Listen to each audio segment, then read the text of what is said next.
गाड़ी आपके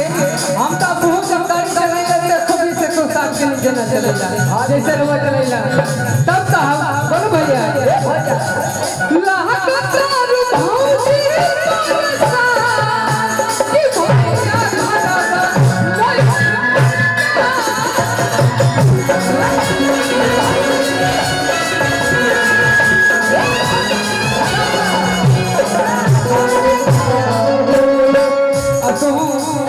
ये बात जिसका जी अच्छा से जाना चाहिए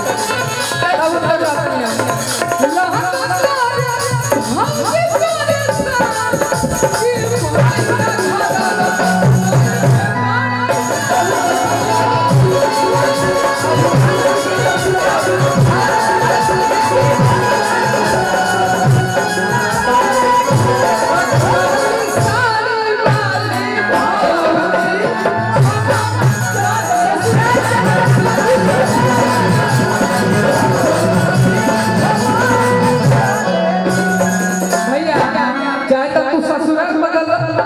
अपने पर्ची भेजवा हटा अच्छा ससुराल में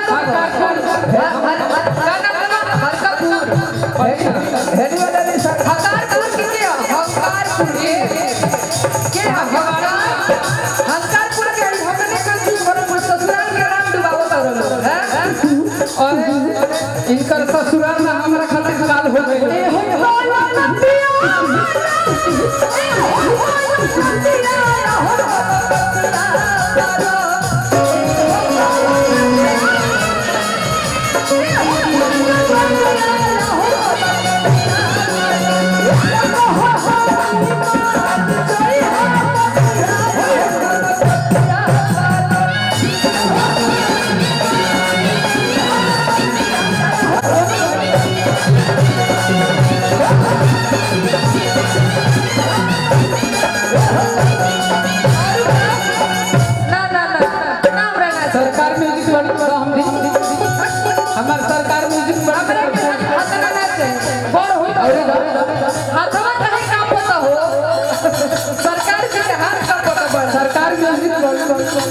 और देखो इतना हाथ का पता कि नोट नोट ना पागल ले ले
给我。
शिवानी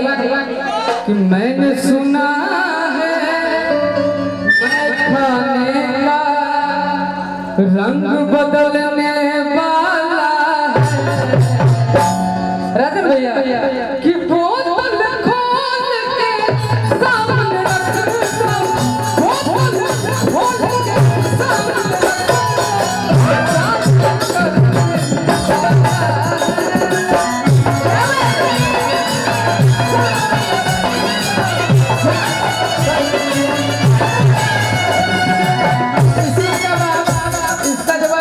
मैंने सुना मैं खाने का रंग बदलने वाला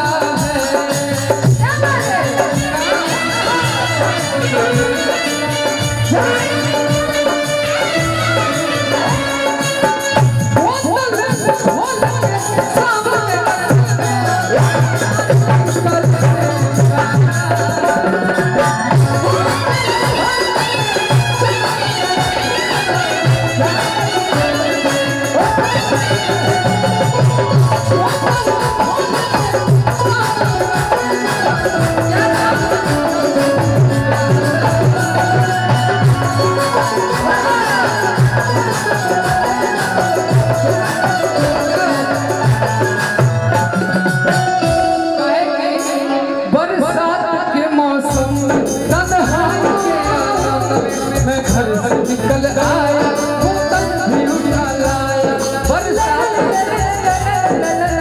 अभी जिंदा हो तो जीली तू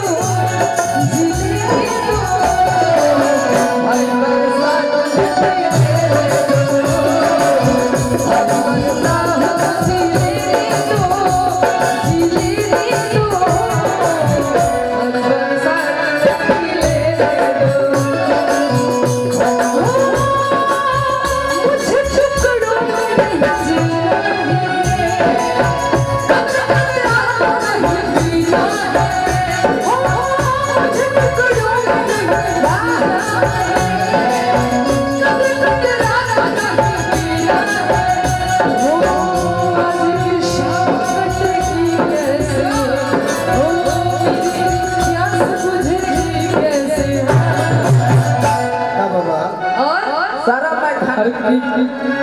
जम सी जम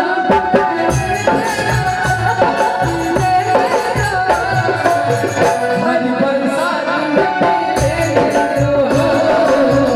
अभी जिंदा हो जीले भाई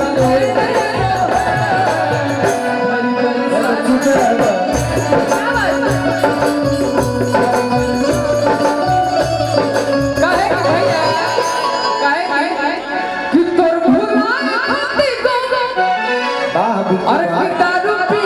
ले सनो क्या बात गया के देखाए सनो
चलो भाई